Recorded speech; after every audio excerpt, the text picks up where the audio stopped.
Shri V R Rajasekharan, PFI നിരോധനത്തിന് ശേഷം PFIയുടെ നയങ്ങൾ എന്തൊക്കെയായിരുന്നോ, ജിഹാദി ആശയങ്ങൾ എന്തൊക്കെയായിരുന്നോ, ഭാരതത്തിൽ അവർ നടപ്പാക്കാൻ ഉദ്ദേശിച്ച കാര്യങ്ങൾ എന്തൊക്കെയായിരുന്നോ, അതെല്ലാം SDIPയിലൂടെ പ്രാവർത്തികമാക്കാൻ നോക്കുന്നു എന്ന് തന്നെയാണ് EDയുടെ ഈ റിപ്പോർട്ടിലൂടെ നമ്മൾ മനസ്സിലാക്കേണ്ടത്. ഒരു രാഷ്ട്രീയ സംഘടനയായി രജിസ്റ്റർ ചെയ്തിട്ടുണ്ട്. അതിന്റെ പിൻബലത്തിലാണ് ഈ വിധ്വംസക പ്രവൃത്തികൾ എന്നുള്ളതാണ് ഏറെ ആശങ്കപ്പെടുത്തുന്ന ഒരു സാഹചര്യം. താങ്കൾ എങ്ങനെയാണ് കാണുന്നത്? നമ്മൾ ഈ വിഷയത്തിലേക്ക് കടക്കുന്നതിന് മുമ്പ് ഇതിന്റെ ആ പ്രാരംഭ കാലഘട്ടം മുതലുള്ള വിഷയങ്ങളിലേക്കൊന്ന് കണ്ണോടിക്കുന്നത് നന്നായിരിക്കും. ഒന്ന്, നമുക്കറിയാം അബ്ദുൾ നാസർ മദനി അദ്ദേഹം രൂപപ്പെടുത്തിയ ഒരു തീവ്രവാദ സ്വഭാവമുള്ള ഇസ്ലാമിക തീവ്രവാദ സ്വഭാവമുള്ള ഒരു സംഘടനയായിരുന്നു ISS. നമുക്ക് എല്ലാവർക്കും സുപരിചിതമാണ്. ആ സമയത്ത് അദ്ദേഹം നടത്തിയിട്ടുള്ള പ്രഭാഷണങ്ങളും പ്രസംഗങ്ങളും ഒക്കെ തന്നെ തീവ്രവാദം അതിശക്തമായി പ്രകടിപ്പിക്കുന്ന ശൈലിയായിരുന്നു അത്. അതിനകത്ത് എന്താ പറയുന്നത്, യാതൊരു വാസ്തവവും ഇല്ലാത്ത കാര്യങ്ങൾ പോലും അദ്ദേഹം ഊതിപ്പെരുപ്പിച്ച വളരെ ഭീകരമായ ഒരു അന്തരീക്ഷം കേരളത്തിൽ മാത്രമല്ല ഭാരതത്തിൽ ആകമാനം സൃഷ്ടിച്ചെടുക്കുക എന്നുള്ള ഒരു ശൈലിയായിരുന്നു ISISന്റെ തുടക്കം. നമുക്കറിയാം, അത് കുറെ കാലം കഴിഞ്ഞപ്പോ സർക്കാർ നിരവധി സംഭവങ്ങൾ, ഏറ്റവും അവസാനം സംഭവിച്ചെന്താണ്, ഭാരതത്തിന്റെ ഉപപ്രധാനമന്ത്രി ലാൽ കൃഷ്ണ അദ്വാനിജിയെ വധിക്കാൻ പദ്ധതിയിട്ട ആ സംഭവവുമായി ബന്ധപ്പെട്ട അടക്കമുള്ള കാര്യങ്ങളെ തുടർന്നാണ് അതിന്റെ നിരോധനം ഏർപ്പെടുത്തിയതും അത് ട്രൈബ്യൂണൽ ശരിവെച്ചതും. അവരുടൻ തന്നെ എന്ത് ചെയ്തു, അവിടെ നിന്ന് അമീബിക് മൂവ്മെന്റ് പെട്ടെന്ന് അവരതിൽ നിന്ന് പിന്മാറിയിട്ടാണ് അവരെന്ത് ചെയ്തു, PDP എന്ന പ്രസ്ഥാനത്തിലേക്ക് അവർ മാറി. പക്ഷേ ആലോചിച്ച് നോക്കണം, അതിൽ ഞാൻ ഒന്ന് രണ്ട് ഉദാഹരണങ്ങൾ പറയും. ഇതെല്ലാം ഇതിന്റെ പിന്തുടർച്ചയാണ്. അത് വലിയ ജനാധിപത്യം മതേതരത്വം വിളിച്ചോതുന്നതാണ് എന്നൊക്കെ പറഞ്ഞുകൊണ്ട് ഒരു കാഷായധാരിയായ ഒരു വ്യക്തി, വർക്കല രാജൻ എന്നാണ് അദ്ദേഹത്തിന്റെ നാമധേയം, അയാളെ പിടിച്ച് ഇതിന്റെ വൈസ് പ്രസിഡന്റോ അങ്ങനെയുള്ള ഏതോ ഒരു ഉയർന്ന ചുമതലയിൽ തന്നെ അവരോധിക്കുകയും അയാളെ ഉപയോഗിച്ചുകൊണ്ടായിരുന്നു കുറെ കാര്യങ്ങള് PDP മുമ്പോട്ട് കൊണ്ടുപോയിരുന്നത്. അവസാനം നമുക്കറിയാം, അദ്ദേഹത്തിന്റെ അറസ്റ്റോടുകൂടി PDP ഏതാണ്ട് അത്ര വലിയ മുമ്പോട്ട് പോയില്ല എന്ന് തന്നെ വേണം പറയാൻ. പക്ഷെ അവിടെ ശ്രദ്ധിക്കേണ്ട ഒരു കാര്യം ഉണ്ടായിരുന്നു. ആ PDPയുടെ പ്രവർത്തനങ്ങൾക്ക് ഇടതു വലതു മുന്നണികൾ കൊടുത്ത പിന്തുണ എത്ര വലുതായിരുന്നു. അപ്പൊ ഭീകരവാദത്തെ വളർത്തുന്നതിന് വേണ്ടി, തീവ്രവാദത്തെ വളർത്തുന്നതിന് വേണ്ടി ഇവിടുത്തെ രാഷ്ട്രീയ പാർട്ടികൾ കാണിച്ച വെമ്പൽ, അവർ ഓരോരുത്തരും അബ്ദുൾ നാസർ മദനിയോടൊപ്പം വേദി പങ്കിട്ടുകൊണ്ട് അതിനെ കാണിച്ച താല്പര്യങ്ങൾ നമ്മൾ കണ്ടതാണ്. അത് കഴിഞ്ഞ് അത് അത്ര അപ്രസക്തമെന്നൊന്നും പറയാൻ പറ്റില്ല. മദനിയുടെ പടം വെച്ച് വോട്ട് യാചിച്ച രാഷ്ട്രീയ നേതാക്കന്മാര് നമ്മുടെ കേരളത്തിലുണ്ട്.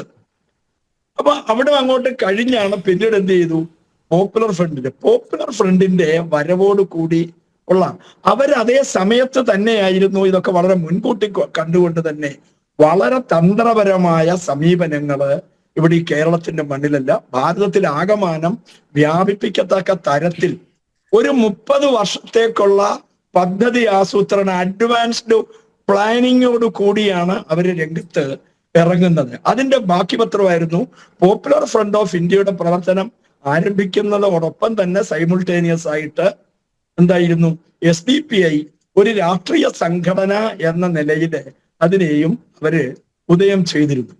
ഈ സമയത്ത് നമ്മൾ ഒരു കാര്യം മനസ്സിലാക്കേണ്ടതായിട്ടുണ്ട്.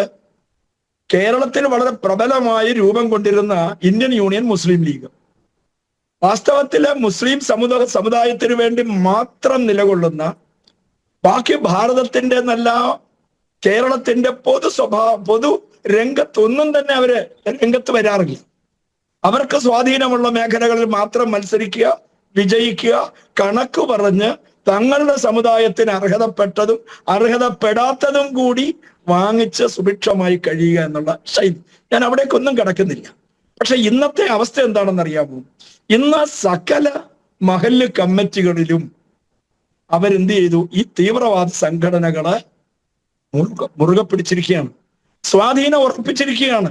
എന്നിട്ട് എന്ത് ചെയ്തു? ജനങ്ങളുടെ കണ്ണിൽ പൊടിയിടുന്നതിന് വേണ്ടിയിട്ട് നിരവധി ഹിന്ദു സ്ത്രീകളെ SDPIയുടെ പഞ്ചായത്ത് കമ്മിറ്റിയുടെ തലം മുതല് അതിന്റെ ഉയർന്ന തലങ്ങളിൽ വരെയും ഹിന്ദു സ്ത്രീകളെ തെരഞ്ഞുപിടിച്ച് ഭാരവാഹികളാക്കിയിട്ടുണ്ട്. ഹിന്ദു യുവാക്കന്മാരെ ഭാരവാഹികളാക്കിയിട്ടുണ്ട്. ഈ വർക്കല രാജ് ഞാൻ മനസ്സിലാക്കി ഇന്ന് ISISൽ നിന്ന് PDPയിലേക്കും PDPയിൽ നിന്ന് PFIയിലേക്കും PFIയിലെ അറസ്റ്റും കാര്യങ്ങളും ഒക്കെ വന്ന സമയത്ത് അവിടെ നിന്ന് എവിടേക്ക് വന്നു? അവര് SDPIയിലേക്കും വന്നു. ഇനി നമ്മളൊരു കാര്യം ശ്രദ്ധിക്കേണ്ടത് എന്താണ്? PFIയുടെ നിരോധനം വരുന്നു.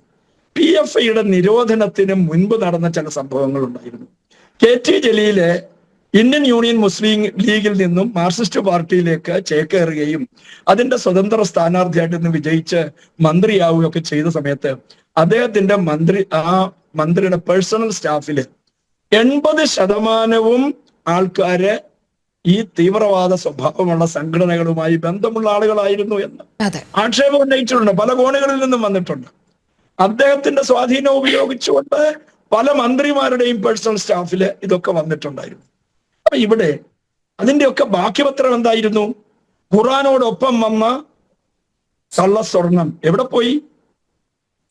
അതേപോലെ തന്നെ ഈന്തപ്പഴത്തിനുള്ളിൽ വന്ന സ്വർണം എവിടെ പോയി? ആവിയായി ഇതൊക്കെ തന്നെ. 2006 കണ്ടെയ്നർ കണക്കിന് വന്ന കള്ളനോട്ട് എവിടെ പോയി?